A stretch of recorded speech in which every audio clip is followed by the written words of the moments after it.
Hello everyone. मेरा नाम है राहुल और आप देख रहे हैं साहित्य परिवार। साहित्य परिवार में आप सभी का स्वागत है। आज है क्लास 47। आज है PYQ की क्लास 47। इसमें हम लोग डेली 25 प्रश्नों को सॉल्व करते हैं पूरे व्याख्या के साथ। ये जो क्लास है वो UGC नेट JR वालों के लिए क्लास है और हम इसमें दिसंबर 2019 के प्रश्नों को सॉल्व कर रहे हैं पूरे व्याख्या के साथ। दिसंबर 2019 के प्रश्नों में हमने 75 प्रश्नों को कर लिया था। आज हम लोग प्रश्न संख्या 76 से शुरू करेंगे और 100 तक के प्रश्नों को सॉल्व करेंगे। तो चलिए हम लोग बिना देर के प्रश्नों को शुरू करते हैं। प्रश्न संख्या 76 लिखा है इसमें एक निर्देश में कि इस प्रश्न में कथन दिए गए हैं। इनमें से एक स्थापना A और दूसरा तर्क R है। दिए गए विकल्पों में सही विकल्प का चयन कीजिए। स्थापना में लिखा है कि आधुनिकता एक अनवरत और अंतहीन प्रक्रिया है। तर्क आर में है क्योंकि प्रत्येक परिवर्तन नए संशयों, सिद्धांतों और संभावनाओं को जन्म देती है।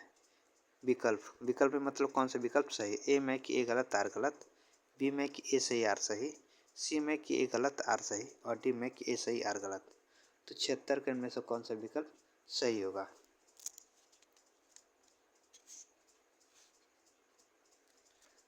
तो देखो 76 का विकल्प जो है वो बी सही होगा कि ए सही और बी सही, मतलब ए सही और आर सही, दोनों सही है। आधुनिकता एक अनवरत और अंतहीन प्रक्रिया है, ये बात सही है। और तर्क आर में क्योंकि प्रत्येक परिवर्तन नए संशयों, सिद्धांतों और संभावनाओं को जन्म देता है, ये भी बात सही है।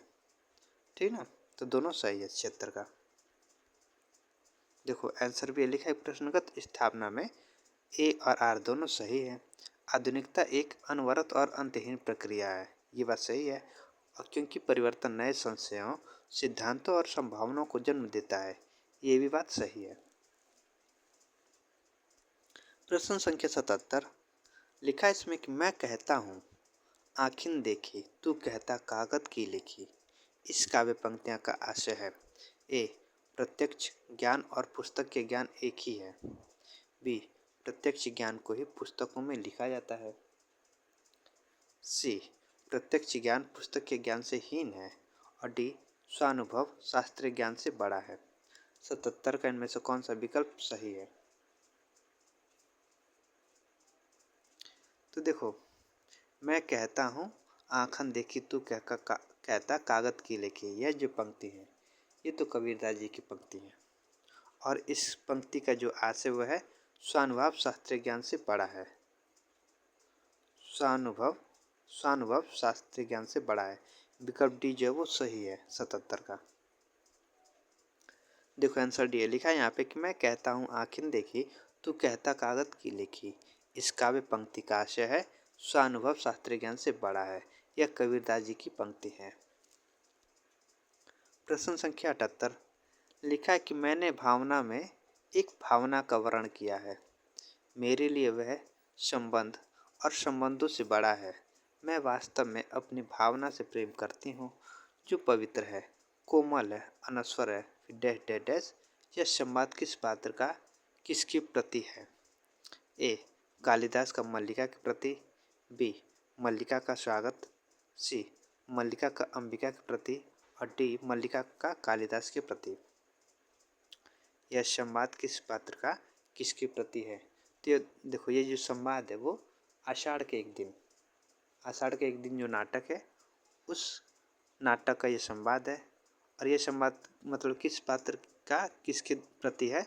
तो वह है मल्लिका का अंबिका के प्रति। मल्लिका जो वो इस नाटक की नायिका है और अंबिका जो वो उसकी माँ है।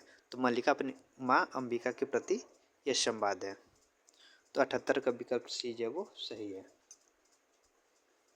देखो आंसर सी लिखा है कि मैंने भावना में एक भावना का वर्णन किया है। मेरे लिए वह संबंध और संबंधों से बड़ा है। मैं वास्तव में अपनी भावना से प्रेम करती हूँ जो पवित्र है, कोमल है, अनश्वर है। यह कथन प्रसिद्ध नाटककार मोहन राकेश के प्रसिद्ध नाटक आषाढ़ का एक दिन से उद्धृत है। आषाढ़ का एक दिन किसका है? मोहन राकेश का है, जिसमें मल्लिका अपनी माँ अंबिका से यह संवाद बोलती है। मल्लिका नाटक की नायक कालिदास की प्रेयसी है। किसकी? मल्लिका किसकी मतलब कि प्रेयसी है? कालिदास की। नाटक में कालिदास का नाम मात्रगुप्त है। मोहन राकेश के अन्य प्रसिद्ध नाटक है आद्य अधूरे, लहरों के राजहंस। प्रश्न संख्या 79, लिखा है कि निम्नलिखित मिथकीय कविताओं को उनके कवियों के साथ सुमेलित कीजिए। यहाँ पे मिथकीय कविताएं हैं, यहाँ पे कवि हैं। मिथकीय कविताएं कौन कौन सी है? प्रेमथु गाथा, जय भारत, आत्मजयी और संशय की एक रात। कवि में कौन कौन से हैं? कुंवर नारायण है, धर्मवीर भारती हैं, नरेश मेहता है, मैथिली शरण गुप्त है और नरेंद्र शर्मा है। तो देखो मिलान करना है। तो प्रेमथु गाथा ये किस कवि की कविताएं हैं? यह धर्मवीर भारती की है। किसके? धर्मवीर भारती की है। तो अब हमको ऑप्शन में देखना है कि ऑप्शन में कि 1 का 2 किस में है। तो ए में कि 1 का 2, बी में 1 का 1, सी में 1 का 5 और डी में 1 का 4। कभी कभी क्या देता है कि एक ए में 2 मतलब कई बार दे देता है।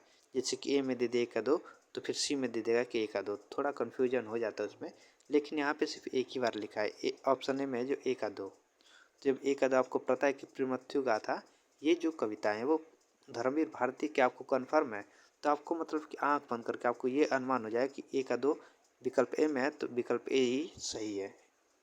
79 का विकल्प ए ही सही होगा। बस आपको ट्रिक इसी तरह लगाना है। विकल्प ए जो वो सही है। जय भारत, जय भारत की अगर बात करें तो ये किसका है? ये मैथिली शरण गुप्त का है। आत्मजय ये किसका? ये धर्म कुंवर नारायण जी का है। और संशय की एक रात ये है नरेश मेहता की। ठीक ना? तो 79 का विकल्प ए जो वो सही है। ए का 2, बी का 4, सी का 1 और डी का 3 आंसर है। देखो लिखा है कि मिथक की कविताएं एवं उनके कवि इस प्रकार हैं। मिथक की कविताएं कवि प्रेमथु गाथा ये किसके? धर्मवीर भारती की है। जय भारत मैथिली शरण गुप्त की है। आत्मजयी कुंवर नारायण की है। संशय की एक रात ये नरेश मेहता की कविताएं हैं। प्रश्न संख्या 80, लिखा है कि सर्वसुख नामक अग्रवाल बनिया की कथा किस उपन्यास में उल्लेखित है? ए देवरानी जेठानी की कहानी, बी वामा शिक्षक, सी भाग्यवती और डी निसहाय हिंदू। सर्वसुख नामक अग्रवाल बनिया की कथा किस उपन्यास में उल्लेखित है? तो वो किस में उल्लेखित है? तो वो उल्लेखित है देवरानी जेठानी की कहानी। विकल्प ए जो वो सही है। देवरानी जेठानी की कहानी ये उपन्यास किसका है? ये गौरी दत्त का है। पंडित गौरी दत्त का ये उपन्यास है। ठीक, तो 80 का विकल्प ए जो वो सही है। देखो आंसर है। लिखा है कि सर्वसुख नामक अग्रवाल बनिया की कथा पंडित गौरी दत्त के प्रसिद्ध उपन्यास देवरानी जेठानी की कहानी में उल्लेखित है। जबकि वामा शिक्षक अर्थात 2 भाई और 4 बहनों की कहानी है। वामा शिक्षक में क्या है? इसमें 2 भाई और 4 बहनों की कहानी है। यह उपन्यास मुंशी ईश्वरी प्रसाद मुदर्रिस रियाजी और मुंशी कल्याण राय द्वारा मिलकर लिखित है। वामा शिक्षक किसकी है? तो एक ईश्वरी प्रसाद है और एक कल्याण राय है। तो इनके द्वारा लिखित उपन्यास है। दोनों लोगों ने मिलकर इस उपन्यास को लिखा है, वामा शिक्षक को। भाग्यवती पंजाब में हिंदी की यशस्वी प्रचारक श्रद्धाराम फिल्लोरी का उपन्यास है। भाग्यवती किसका है? श्रद्धाराम फिल्लोरी का है। और निशा हिंदू ये किसका है? राधा कृष्ण दास का चर्चित उपन्यास है निशा हिंदू। ठीक, तो देवरानी जेठानी कहानी किसकी है? पंडित गौरी दत्त की है। वामा शिक्षक ये ईश्वरी प्रसाद और कल्याण राय का है। और भाग्यवती ये श्रद्धाराम फिल्लोरी का है। और निशा हिंदू ये राधा कृष्ण दास का है। प्रश्न संख्या 81, निम्नलिखित में से विदेशी परिवेश पर आधारित कौन से उपन्यास नहीं है? ए परिशिष्ट, बी चक्रव्यूह, सी वेदिन और डी सफर के साथी। निम्नलिखित में से विदेशी परिवेश पर आधारित कौन से उपन्यास नहीं है? तो विदेशी परिवेश पर आधारित कौन सा उपन्यास नहीं है? तो देखो परिशिष्ट और चक्रव्यूह ये दोनों उपन्यास जो है वो विदेशी परिवेश पर आधारित उपन्यास नहीं है। तो ए और बी किस में है? तो विकल्प ए में है। तो 81 का विकल्प ए जो वो सही है। नहीं, ए और बी में है ना, सॉरी, ए और बी विकल्प बी में है। ए और बी, तो 81 का विकल्प बी जो है वो सही है। ए और बी आगे लिखा भी है। देखो आंसर है बी है। थोड़ा सा मतलब कि मिस्टेक हो गया था बोलने में। परिशिष्ट और चक्रव्यूह दोनों विदेशी परिवेश पर आधारित उपन्यास नहीं है। परिशिष्ट गिरिराज किशोर का उपन्यास है। परिशिष्ट किसका है? गिरिराज किशोर का उपन्यास है। इस उपन्यास में तकनीकी शिक्षा संस्थानों में हरिजन विरोधी वातावरण का चित्रण है।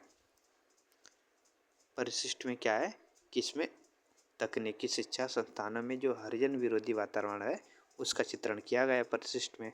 जबकि चक्रव्यूह कुंवर नारायण का काव्य संग्रह है। क्या है? कुंवर नारायण का काव्य संग्रह। वे दिन निर्मल वर्मा का तथा सफर के साथ ये सुनीता जैन का उपन्यास है जो विदेशी परिवेश पर आधारित है। प्रश्न संख्या 82 लिखा है कि नीत्शे का संबंध किस विचारधारा से है? ए मनोविश्लेषणवाद, बी उत्तर आधुनिकतावाद, सी मार्क्सवाद और डी अस्तित्ववाद। तो नीत्शे का संबंध किस विचारधारा से है? तो इसका संबंध किस विचारधारा से है? तो वह है अस्तित्ववाद से। विकल्प डी जो वो सही है 82 का। देखो आंसर डी। लिखा है कि नीत्शे का संबंध अस्तित्ववादी विचारधारा से है। फ्रेडरिक नीत्शे जर्मनी के प्रसिद्ध दार्शनिक थे। फ्रायड को मनोविश्लेषणवाद का प्रवर्तक माना जाता है। कार्ल मार्क्स को मार्क्सवाद का प्रवर्तक माना जाता है। जबकि जॉन फ्रांकोइस लियोतर का संबंध उत्तर आधुनिकतावाद से है। ठीक। प्रश्न संख्या 83 लिखा है कि तलाकशुदा माता पिता की संतान की मानसिकता पर आधारित उपन्यास है। ए महाभोज, बी अंधेरे बंद कमरे, सी आपका बंटी और डी शेखर एक जीवनी। तलाकशुदा माता पिता की संतान की मानसिकता पर आधारित उपन्यास कौन सा है? तो वो है आपका बंटी। विकल्प सी जो वो सही है 83 का। देखो आंसर से लिखा है कि तलाकशुदा माता पिता की संतान की मानसिकता पर आधारित उपन्यास आपका बंटी मन्नू भंडारी की कृति है। इनके अन्य उपन्यास है महाभोज 1979, एक इंच मुस्कान। इस उपन्यास को राजेंद्र यादव और मन्नू भंडारी ने मिलकर पूर्ण किया था। किसको? एक इंच मुस्कान। एक इंच मुस्कान मुस्कान जो उपन्यास है उसको राजेंद्र यादव ने और मन्नू भंडारी जी ने दोनों लोगों ने मिलकर इसको पूर्ण किया था। महाभोज ये मन्नू भंडारी का है। शेखर एक जीवनी आज्ञा की है और अंधेरे बंद कमरे ये मोहन राकेश का उपन्यास है। प्रश्न संख्या 84 निर्देश में लिखा है कि इस प्रश्न में दो कथन दिए गए हैं। इनमें से एक स्थापना ए है और दूसरा तर्क आर। दिए गए विकल्पों में सही विकल्प का चयन कीजिए। स्थापना में है कि काव्य का सर्वस्व अलंकार है। तर्क आर में क्योंकि केवल अलंकारों से ही कविता कामिनी का आंतरिक और बाह्य सौंदर्य निखरता है। विकल्प ए में कि ए गलत आर सही, बी में कि ए सही आर सही, सी में कि ए गलत आर गलत और डी में कि ए सही आर गलत। तो 84 का इनमें से कौन सा विकल्प सही होगा? तो देखो 84 की अगर बात करें तो ये दोनों ही के दोनों गलत है। स्थापना में कि काव्य का सर्वस्व अलंकार ये गलत बात है और तर्क आर में क्योंकि केवल अलंकारों से ही कविता कामिनी का आंतरिक और बाह्य सौंदर्य निखरता है ये भी बात गलत है। तो दोनों गलत है। तो 84 का विकल्प सी जो वो सही है। ये गलत आर गलत। देखो आंसर सी लिखा है कि स्थापना और तर्क दोनों गलत है। स्थापना ए काव्य का सर्वस्व अलंकार यह कथन सत्य नहीं है। आचार्य वामन के अनुसार जो किसी वस्तु को अलंकृत करे वह अलंकार है। जिस प्रकार आभूषण स्वर्ण से बनते हैं उसी प्रकार अलंकार भी स्वर्णों से बनते हैं, सुंदर वर्णों से। प्रश्न संख्या 85 लिखा है इसमें कि इनमें से कौन से अलंकार सादृश्य मूलक है? ए विभावना, बी व्यतिरेक, सी उत्प्रेक्षा और डी असंगति। इनमें से कौन सा अलंकार सादृश्य मूलक है? निम्नलिखित में से सही विकल्प चुनिए। ए में कि ए और डी सही, बी में कि बी और डी सही, सी में कि बी और सी सही और डी में कि ए और सी सही। तो 85 का इनमें से कौन सा विकल्प सही है? तो देखो इनमें से कौन सा अलंकार सादृश्य मूलक है? तो व्यतिरेक और उत्प्रेक्षा ये दोनों अलंकार जो है वो सादृश्य मूलक है। तो बी और सी किस में है? तो विकल्प सी में है। तो 85 का विकल्प सी जो है वो सही है। देखो आंसर सी लिखा है कि व्यतिरेक अलंकार और उत्प्रेक्षा अलंकार सदृश्य मूलक है, अतः विकल्प सी सही है। प्रश्न संख्या 86 लिखा है कि हिंदी में नॉवेल के अर्थ में उपन्यास पद का प्रथम प्रयोग किसने किया है? ए महावीर प्रसाद द्विवेदी, बी भारतेंदु हरिश्चंद्र, सी प्रताप नारायण श्रीवास्तव और डी बालकृष्ण भट्ट।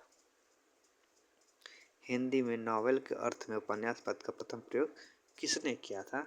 तो वो किसने किया था? तो भारतेंदु हरिश्चंद्र ने किया था। 86 का विकल्प बी जो है वो सही है। देखो आंसर भी लिखा है कि हिंदी में नॉवेल के अर्थ में उपन्यास पद का प्रथम प्रयोग भारतेंदु हरिश्चंद्र ने किया था। उपन्यास शब्द के प्रथम प्रयोग के संदर्भ में प्रसिद्ध आलोचक गोपाल राय लिखते हैं कि हिंदी में नॉवेल के अर्थ में उपन्यास पद का प्रयोग 1875 ईस्वी में हुआ, जिसे बांग्ला और हिंदी में उपन्यास कहा जाता है। क्या कहा जाता है? उपन्यास कहा जाता है। गोपाल राय के अनुसार उसे उर्दू में नॉवेल, मराठी में कादम्बरी तथा गुजराती में नवल कथा की संज्ञा प्राप्त हुई। देखो गोपाल राय के अनुसार, गोपाल राय से मानते हैं कि जो उपन्यास है, उपन्यास को उर्दू में, गोपाल राय के अनुसार मतलब कि उपन्यास को उर्दू में नाविल कहा जाता है, नॉवेल नहीं नाविल, मराठी में कादम्बरी कहा जाता है तथा गुजराती में नवल कथा कहा जाता है, अतः अन्य विकल्प असंगत है। ठीक ना। प्रश्न संख्या 87 निम्नलिखित में से डायरी साहित्य है? ए प्रवासी की डायरी, बी एक साहित्यिक की डायरी, सी दिल्ली मेरा प्रदेश और डी ऋणजल धनजल। निम्नलिखित में से सही विकल्प चुनिए। ए में कि ए और डी, बी में कि बी और सी में कि ए और बी और डी में कि ए और सी। 87 के इनमें से कौन सा विकल्प सही होगा? तो देखो ये प्रश्न जो है वो गलत है। क्यों गलत है? क्योंकि यहाँ पे प्रश्न को ध्यान से देखिए, लिखा है कि निम्नलिखित में से डायरी साहित्य है। तीन में से डायरी साहित्य कौन कौन है? तो देखो प्रवास की डायरी और एक साहित्य की डायरी और दिल्ली मेरा प्रदेश। आपको जैसे पता चला होगा कि प्रवास की डायरी यह एक डायरी है, एक साहित्य की डायरी ये भी एक डायरी है, लेकिन दिल्ली मेरा प्रदेश ये भी एक डायरी है। तो ए बी सी ये तीनों की तीनों क्या है? डायरी है। और पूछा है कि निम्नलिखित में से डायरी साहित्य है, तो तीनों डायरी है, तो ए बी सी। तो कहीं ऑप्शन ए बी सी देना चाहिए ना, यहाँ पे ए बी सी यहाँ पे कहीं ऑप्शन ही नहीं दिया है, तो इसीलिए इसका जो विकल्प होगा वो होगा ए बी सी, जो ऑप्शन में नहीं दिया है। तो आयोग ने क्या किया था कि इस प्रश्न को गलत मान लिया था। ये प्रश्न ही गलत है।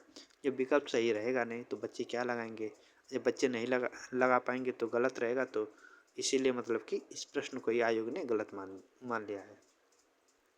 2019 का ये प्रश्न है, दिसंबर 2019 का। देखो आंसर यहाँ पे कुछ नहीं है ना, प्रवास की डायरी, एक साहित्य की डायरी और दिल्ली मेरा प्रदेश, तीनों डायरी विधा की रचना है, तीनों है ना। जबकि ऋणजल धनजल 1977 में ये रिपोर्टाज विधा की रचना है, जिसके रचनाकार फणीश्वरनाथ रेणु है।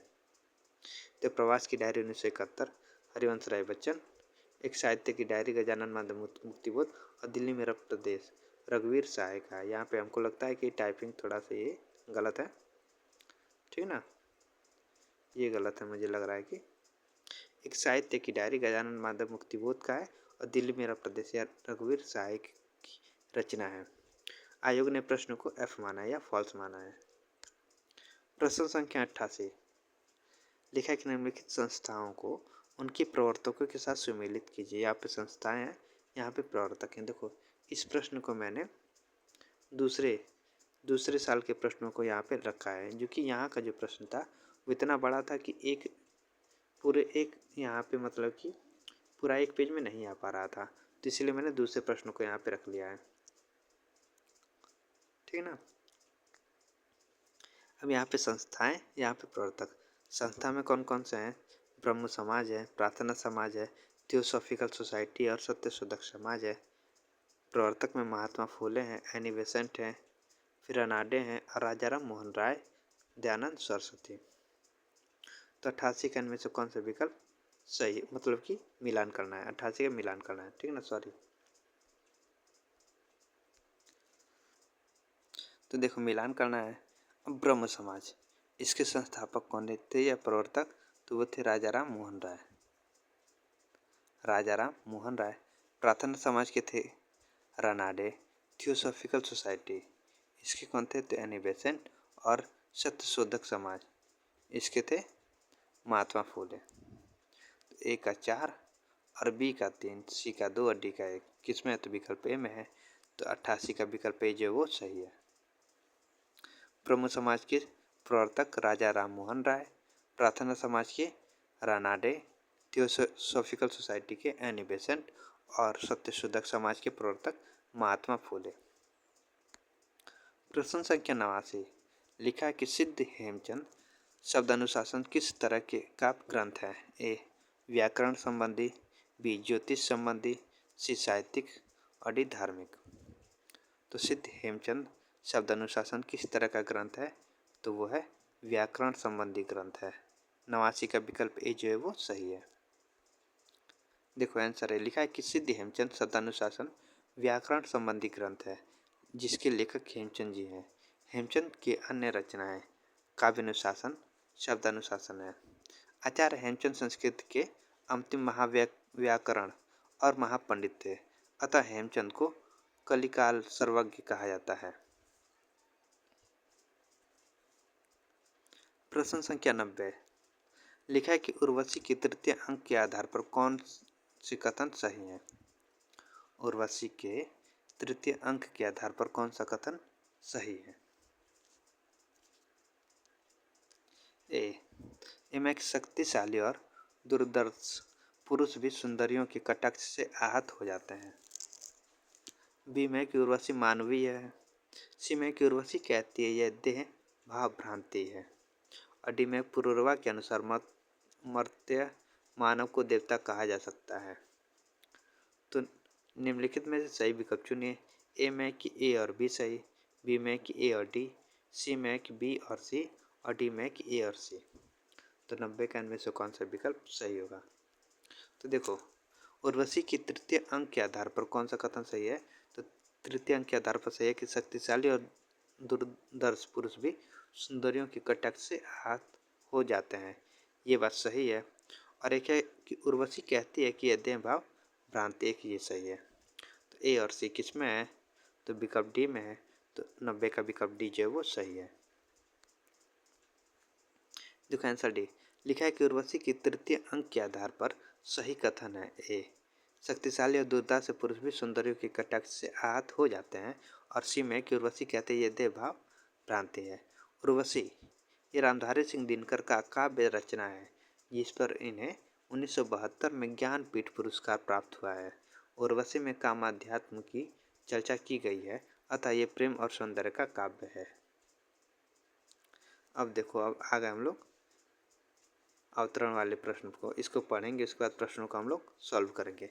लिखा है कि निम्नलिखित अनुच्छेद को ध्यानपूर्वक पढ़कर उससे संबंधित प्रश्नों के उत्तर दिए गए विकल्पों में से चुनिए। अब इसको ध्यानपूर्वक पढ़ना है। लिखा है यहाँ पे कि भावना को मूर्त रूप में रखने की आवश्यकता के कारण कविता की भाषा में दूसरी विशेषता यह रहती है कि उसमें जाति संकेत वाले शब्दों की अपेक्षा विशेष रूप व्यापार सूचक शब्द अधिक रहते हैं। बहुत से ऐसे शब्द होते हैं जिनसे किसी एक का नहीं बल्कि बहुत से रूपों या व्यापारों का एक साथ चलता सा अर्थ ग्रहण हो जाता है। ऐसे शब्दों को हम जाति संकेत कह सकते हैं। ये मूर्त विधान के प्रयोजन के नहीं होते। किसी ने कहा वहाँ बड़ा अत्याचार हो रहा है। इस अत्याचार शब्द के अंतर्गत मारना, पीटना, डांटना, डपटना, लूटना, पाटना इत्यादि बहुत से व्यापार हो सकते हैं। अतः अत्याचार शब्द के सुनने से उन सब व्यापारों की एक मिलीजुली अस्पष्ट भावना थोड़ी देर के लिए मन में आ जाती है। कुछ विशेष व्यापारों का स्पष्ट चित्र या मूर्त रूप नहीं खड़ा होता। इससे ऐसे शब्द कविता के उतने काम के नहीं। ये तत्व निरूपण, शास्त्रीय विचार आदि में ही अधिक उपयोगी होते हैं। भिन्न भिन्न शास्त्रों में बहुत से शब्द तो विलक्षण ही अर्थ देते हैं और परिभाषिक कहलाते हैं। शास्त्र मीमांसक या तथ्य निरूपक को किसी सामान्य तथ्य या तत्व तक पहुँचने की जल्दी रहती है। इससे वह किसी सामान्य धर्म के अंतर्गत आने वाली बहुत सी बातों को एक मानकर अपना काम चलाता है। प्रत्येक का अलग अलग दृश्य देखने में नहीं उलझता। पर कविता कुछ वस्तुओं और व्यापारों का मन के भीतर मूर्त में लाना और प्रभाव उत्पन्न करने के लिए कुछ देर चाहती है। अतः उक्त प्रकार के व्यापक अर्थ संकेतों से ही उसका काम नहीं चल सकता। इससे जहाँ उसे किसी स्थिति का वर्णन करना चाहता है, यहाँ वह उसके अंतर्गत सबसे अधिक मर्म स्पर्शनीय कुछ विशेष वस्तुओं या व्यवहारों को लेकर उनका चित्र खड़ा करने का आयोजन करती है। यदि कहीं क्षोभकारी दृश्य सामने रखेगी, वहाँ घोर अत्याचार हो रहा है, इस वाक्य द्वारा वह कोई प्रभाव नहीं उत्पन्न कर सकती। अत्याचार शब्द के अंतर्गत ना जाने कितने व्यापार आ सकते हैं। अतः उसे सुनकर या पढ़कर संभव है कि भावना में एक भी व्यापार स्पष्ट रूप से न आए, या आए तो ऐसा जिसमें मर्म का क्षुब्ध कराने की शक्ति न हो। ठीक, हम लोगों ने अनुच्छेद तो पढ़ लिया। अब हम लोग प्रश्नों को शुरू करते हैं। लिखा कि जाति संकेत वाले शब्द की क्या विशेषता है। ए, विशिष्ट रूप व्यापारों का विशिष्टापरक शब्द विशिष्टापरक अर्थ देना। बी, मैं की मूर्त विधान के लिए विशेष रूप से प्रयोजनीय। सी, मैं की तथ्य निरूपण में अधिक उपयोगी। और डी, मैं की शास्त्र मीमांसक के लिए अनुपयोगी। 91 का इनमें से कौन सा विकल्प सही होगा। तो देखो, जाति संकेत वाले शब्दों की क्या विशेषता है। तो इनकी विशेषता है कि तथ्य निरूपण में अधिक उपयोगी होते हैं। तो 91 का विकल्प सी जो वो सही है। देखो, आंसर सी लिखा है कि जाति संकेत वाले शब्दों की तथ्य निरूपण में अधिक उपयोगी विशेषता है। बहुत से ऐसे शब्द होते हैं जिनसे किसी एक का नहीं बल्कि बहुत से रूपों या व्यापारों का एक साथ चलता सा अर्थ ग्रहण हो जाता है। ऐसे शब्दों को हम जाति संकेत कह सकते हैं। प्रश्न संख्या 92, वहाँ बड़ा अत्याचार हो रहा है, इस वाक्य की क्या विशेषता है। ए, मर्म को क्षुब्ध करने की शक्ति से संपन्न होना। बी, एक ही विशेष कार्य व्यापार की स्पष्ट सूचना देना। सी, कोई अस्पष्ट भावों का संकेत होना। और डी, कविता कर्म के अनुकूल होना। तो 92 का इनमें से कौन सा विकल्प सही है। तो देखो, 92 का जो विकल्प है कि वह बड़ा अत्याचार हो रहा है, इस वाक्य की क्या विशेषता है। तो इसकी विशेषता है कि कोई अस्पष्ट भावों का संकेत होना। 92 का विकल्प सी जो है वो सही है। आंसर सी लिखा है यहाँ पे कि वहाँ बड़ा अत्याचार हो रहा है, इस वाक्य की विशेषता है कि कई अस्पष्ट भावों का संकेत होना। किसी ने कहा वहाँ बड़ा अत्याचार हो रहा है। इस अत्याचार शब्द के अंतर्गत मारना, पीटना, डांटना, डपटना, लूटना, पीटना इत्यादि बहुत से व्यापार हो सकते हैं। प्रश्न संख्या 93, लिखा है कि कविता में विशेष रूप सूचक शब्दों का प्रयोग अधिक क्यों होता है। ए, विशेष व्यापार सूचक शब्द शास्त्र मीमांसा के अनुकूल हैं। बी, कविता का विपरीत भावना को मूर्त रूप में रखना है। सी, कविता में पारिभाषिक शब्दों का अधिक अपेक्षा होती है। और डी, कविता विशिष्ट का नहीं सामान्य का चित्रण करती है। तो 93 का इनमें से कौन सा विकल्प सही होगा। 93 में लिखा है कि कविता में विशेष व्यापक सूचक शब्दों का प्रयोग अधिक क्यों होता है, क्योंकि कविता का विपरीत भावना को मूर्त रूप में रखना है, इसीलिए होता है। तो 93 का विकल्प बी जो वो सही है। देखो, आंसर भी लिखा है कि कविता में विशेष व्यापार सूचक शब्दों का प्रयोग कविता का विपरीत भावना को मूर्त में रखना है, मूर्त रूप में रखना है। प्रश्न संख्या 94, लिखा है इनमें से कौन सा कथन सही नहीं है। ऑप्शन में से कौन सा कथन सही नहीं। ए, सामान्य धर्म वाली बातें तथ्य निरूपण के लिए अनुपयोगी है। बी, जाति संकेत शब्दों को सुन पढ़कर भावना में एक ही व्यापार स्पष्ट रूप से नहीं आ पाता। सी, वध, भीषण यंत्रणा स्त्री बच्चों पर निष्ठुर प्रहार के क्षोभक दृश्य कविता में त्याज हैं। अति विलक्षण अर्थ के प्रतिपादक शब्द परिभाषिक शब्द कहलाते हैं। 94 का इनमें से कौन सा विकल्प सही होगा? सही नहीं है। इनमें से कौन सा कथन सही नहीं है? तो बद्ध विभीषण यंत्रणा स्त्री बच्चों पर निष्ठुर प्रहार के क्षोभक दृश्य कविता में त्याज है, ये सही नहीं है। बाकी तीनों ये सही है। 94 का विकल्प सी जो वो सही नहीं है। देखो आंसर सी, बद्ध भीषण यंत्रणा स्त्री बच्चों पर निष्ठुर प्रहार की क्षोभक दृश्य कविता में त्याज्य है, कथन सही नहीं है, जबकि अन्य कथन सत्य है। सामान्य धर्म वाली बातें तत्व निरूपण के लिए अनुपयोगी है, ये सही है। जाति संकेत शब्द को सुन पढ़कर भावना में एक ही व्यापार स्पष्ट रूप से नहीं आ पाता। विलक्षण अर्थ के प्रतिपादक शब्द परिभाषिक शब्द कहलाते हैं। प्रश्न संख्या 95, लिखा है इसमें कि निम्नलिखित में से कौन सा कथन सही नहीं है?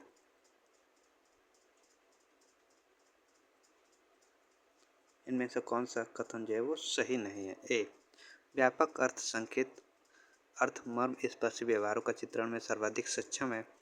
बी, कविता का काम स्थिति विशेष के लिए अनेक घटनाओं, अवस्थाओं और स्थितियों को सामने लाना है। सी, कविता के लिए वस्तुओं और व्यापार को मन में कुछ देर संचित रखना अपेक्षित होता है। और डी, कविता का काम व्यापक अर्थ संकेतों से नहीं चल सकता। तीन में से कौन सा कथन सही नहीं है? तीन में से कथन जो है वो ए सही नहीं है कि व्यापक अर्थ संकेत अर्थ मर्म स्पर्शी व्यवहार के चित्रण में सर्वाधिक सक्षम है, ये सही नहीं है। तो 95 का विकल्प ए जो है वो सही नहीं है। देखो आंसर है, लिखा है कि व्यापक अर्थ संकेतक शब्द मर्म स्पर्श व्यवहारों के चित्रण में सर्वाधिक सक्षम है, यह कथन सही नहीं है, जबकि सही कथन निम्न है। कविता का काम स्थिति विशेष के लिए अनेक घटनाओं, अवस्थाओं और स्थितियों को सामने लाना है। कविता के लिए वस्तुओं और व्यापार को मन कुछ देर संचित रखना अपेक्षित होता है। कविता का काम व्यापक अर्थ संकेतों से नहीं चल सकता। फिर यहाँ पे अनुच्छेद को पढ़ना है और उससे संबंधित प्रश्नों को हल करना है। लिखा है निम्नलिखित अनुच्छेद को ध्यानपूर्वक पढ़कर उससे संबंधित प्रश्नों को उत्तर दिए गए विकल्पों में से चुनिए। अब इसको पढ़ते हैं। आधुनिकता क्या है? शब्दार्थ पर विचार करें तो अधुना या इस समय जो कुछ है वह आधुनिक है, पर यह आधुनिक का सही अर्थ नहीं है। हम बराबर देखते हैं कि कुछ बात इस समय भी ऐसी है जो आधुनिक नहीं है, बल्कि मध्यकालीन है। सभी भावों के मूल में कुछ पुराने संस्कार और नए अनुभव होते हैं। यह समझना गलत है कि किसी देश के मनुष्य सदा सर्वदा किसी विचार या आचार को एक ही समान मूल्य देते आए हैं। पिछली शताब्दी में हमारे देशवासियों ने अपने अनेक पुराने संस्कारों को भुला दिया है और बचे संस्कारों के साथ नए अनुभव को मिलाकर नवीन मूल्यों की कल्पना की है। वैज्ञानिक तथ्यों के परिचय से राजनीतिक, सामाजिक और धार्मिक परिस्थितियों के दबाव और आधुनिक शिक्षा की मानवतावादी दृष्टि के बहुत प्रचार से हमारी पुरानी मान्यताओं में बहुत अंतर आ गया है। उदाहरण के लिए साहित्य को लें। आज से 200 वर्ष पहले का सहृदय साहित्य में जिन बातों को बहुत आवश्यक मानता था, उसमें से कोई अब अपेक्षणीय हो गई है, और जिन बातों को यह त्याज्य समझता था, उनमें से कई अब उतने अस्पृश्य नहीं मानी जाती है। आज से 200 वर्ष पहले के सहृदय को उस प्रकार के दुखांत नाटकों की रचना अनुचित जान पड़ती थी, जिनके कारण यवन साहित्य इतना महिमामंडित समझा जाता है और जिन्हें लिखकर शेक्सपियर संसार के अप्रतिम नाटककार बन गए हैं। उन दिनों कर्मफल प्राप्ति की आवश्यक भाविता और पुनर्जन्म में विश्वास इतने दृढ़ भाव से बद्धमूल थे कि संसार की सामंजस्य व्यवस्था में किसी सामंजस्य की बात सोचना एकदम अनुचित जान पड़ता था। परंतु अब वह विश्वास शिथिल होते जा रहा है और मनुष्य की इस जीवन को सुखी और सफल बनाने की अभिलाषा प्रबल हो गई है। समाज के निचले स्तर में जन्म होना अब किसी पुराने पाप का फल नहीं माना जाता, बल्कि मनुष्य की विकृति समाज व्यवस्था के परिणाम अतएव सहानुभूतियों योग्य माना जाने लगा है। इस प्रकार के परिवर्तन एक दो नहीं अनेक हुए हैं और इन सबके परिणाम स्वरूप सिर्फ हमारी प्रकाशन भंगिमा में अंतर नहीं आया है, उसके उपभोग या ग्रहण के तौर तरीकों में भी फर्क पड़ा है। साहित्य के जिज्ञासु को इन परिवर्तित और परिवर्तमान मूल्यों की ठीक ठीक जानकारी नहीं होती तो वह बहुत सी बातों से समझने में गलती कर सकता है। फिर परिवर्तित और परिवर्तमान मूल्य की ठीक ठीक जानकारी प्राप्त करके ही हम यह सोच सकते हैं कि परिस्थितियों के दबाव से जो परिवर्तन हुए उनमें कितना अपरिहार्य है, कितना अवांछनीय है और कितना ऐसा है जिसे प्रयत्न करके वांछनीय बनाया जा सकता है। तो ये थे अनुच्छेद। अब हम लोग प्रश्नों को शुरू करेंगे। लिखा है यहाँ पे 96 में उपयुक्त अनुच्छेद के संदर्भ में परिवर्तित और परिवर्तमान मूल्यों की ठीक ठीक जानकारी से साहित्य का जिज्ञासु जो करता है उसका निम्नलिखित में से किसका संबंध नहीं है। ए, परिस्थितियों का दबाव से उत्पन्न परिवर्तनों की अपरिहार्यता का पहचान पता है। बी, आयास पूर्वक अवांछनीय को वांछनीय बनाया जा सकता है। सी, नवीन प्रकाशन भंगिमा को अपना सका है। और डी, समाज के निचले स्तर के लोगों के प्रति घृणा की संगति खोज सका है। तो 96 का इनमें से कौन सा विकल्प जो वो सही नहीं है।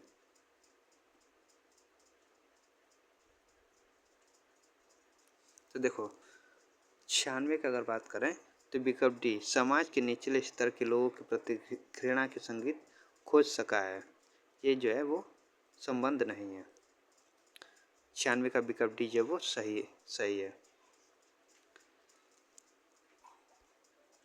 देखो आंसर डी, यहाँ पे लिखा है कि उपयुक्त अनुच्छेद के संदर्भ में परिवर्तित और परिवर्तमान मूल्यों की ठीक ठीक जानकारी में साहित्य का जिज्ञासु जो करता है उसका समाज के निचले स्तर के लोगों के प्रति घृणा की संगति खोज सकता है, उसे संबंध नहीं। अतः उपयुक्त वाक्य के निम्न पदों का संबंध है। परिस्थितियों के दबाव से उत्पन्न परिवर्तनों की अपरिहार्यता को पहचान पाता है। आयास पूर्वक अवांछनीय को वांछनीय बनाया जा सकता है और नवीन प्रकाशन भंगिमा को अपना सका है। प्रश्न संख्या 97, उपयुक्त अनुच्छेद के संदर्भ में हमारे देश के सहृदय की 200 वर्ष पूर्व क्या स्थिति थी। ए, वह दुखांत नाटकों को महिमा मंडित करके देखता था। बी, उसका कर्म फल प्राप्ति की अवश्य भाविता और पुनर्जन्म में दृढ़ विश्वास था। सी, वह संसार की व्यवस्था को अनिवार्यतः असमंजस मानता था। और डी, वह जिन्हें तव्य त्याज्य समझता था वह आज भी उसके लिए अस्पर्शनीय है। तो 97 का कौन सा विकल्प सही होगा। उपयुक्त अनुच्छेद के संदर्भ में हमारे देश के सहृदय की 200 वर्ष पूर्व क्या स्थिति थी। तो क्या स्थिति थी, उसका कर्म फल प्राप्ति की अवश्य भाविता और पुनर्जन्म में दृढ़ विश्वास था। विकल्प बी जो वो सही है 97 का। तो आंसर बी, उपयुक्त अनुच्छेद के संदर्भ में हमारे देश का सहृदय की 200 वर्ष पूर्व स्थिति यह थी कि उसका कर्म फल प्राप्ति की अवश्य भाविता और पुनर्जन्म में दृढ़ विश्वास था। प्रश्न संख्या 98, लिखा कि उपयुक्त अनुच्छेद के संदर्भ में हमारी पुरानी मान्यताओं के बदलाव का क्या कारण है। हमारी पुरानी मान्यताओं के बदलाव का क्या कारण है। ए, आधुनिक शिक्षा की मानवतावादी दृष्टि का विशेष प्रचार। बी, सहृदय की साहित्यिक धारणा में अपरिवर्तन। सी, दुखांत नाटक को महत्व देना। और डी, केवल इस जीवन के सुख के प्रति उपेक्षा भाव।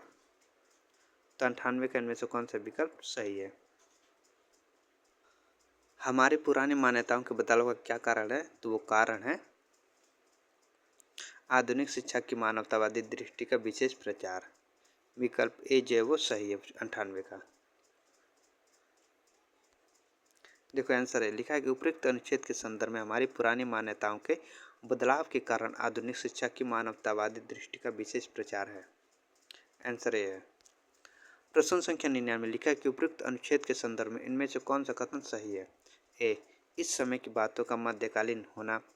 बी, भावों का अनुभव और संस्कार से कोई संबंध नहीं है। सी, नवीन मूल्यों की स्थापना पुराने बचे संस्कारों के साथ नए अनुभवों का मिलाकर की जाती है। और डी, साहित्य के जिज्ञासु के लिए परिवर्तमान मूल्यों की जानकारी अपेक्षित नहीं है। तो 99 के इनमें से कौन सा विकल्प सही है? तो देखो 99 का इनमें से विकल्प सी जो वो सही है कि नवीन मूल्यों की स्थापना पुराने बचे संस्कारों के साथ नए अनुभवों को मिलाकर की जाती है। 99 का विकल्प सी जो वो सही है।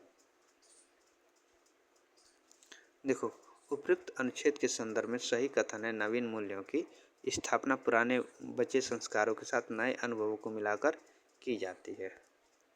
प्रश्न संख्या 100 लिखा है कि उपयुक्त अनुच्छेद के संदर्भ में इनमें से कौन सा कथन सही है? ए, किसी देश के मनुष्य सदैव ही विचार को समान मूल्य देते रहे हैं। बी, पुराने मान्यताओं के बदलाव में वैज्ञानिक तथ्यों की जितनी भूमिका है उतनी आर्थिक परिस्थितियों के दबाव की नहीं। सी, सभी भावों के मूल्य में पुराने संस्कार और नए अनुभव होते हैं। और डी, सभी भावों के मूल्य में पुराने संस्कार और नए अनुभव का कोई योगदान नहीं होता है। तो 100 इनमें से कौन सा कथन सही है? तो इनमें से कथन सी जो है वो सही है कि सभी भावों के मूल्य में पुराने संस्कार और नए अनुभव होते हैं। तो विकल्प सी जो है वो सही है 100 का। देखो आंसर सी, उपयुक्त अनुच्छेद के संदर्भ में सही कथन है कि सभी भावों के मूल्य में पुराने संस्कार और नए अनुभव होते हैं। तो ये थे आज के 25 प्रश्न। अगर अच्छा लगा तो प्लीज़ आप लोग लाइक करिएगा, सब्सक्राइब करिएगा। मैं और ऐसे PYQ लेकर आऊँगा जो आपके एग्ज़ाम के लिए महत्वपूर्ण रहेगा। अब मैंने स्कंदगुप्त नाटक की और अंधेर नगरी नाटक की दोनों क्लास अपलोड कर दी है। अगर आपने अभी तक उसको नहीं देखी है तो आप लोग जाकर उसको देखिएगा, बहुत ही अच्छी क्लास है। और मैंने टेलीग्राम चैनल बनाया है और इसी में मतलब मैं इसका लिंक दे दूँगा, आप लोग जाके ज्वाइन कर लीजिएगा जिससे आपको नोटिफिकेशन मिलता रहे। तो आज के लिए इतना ही, धन्यवाद।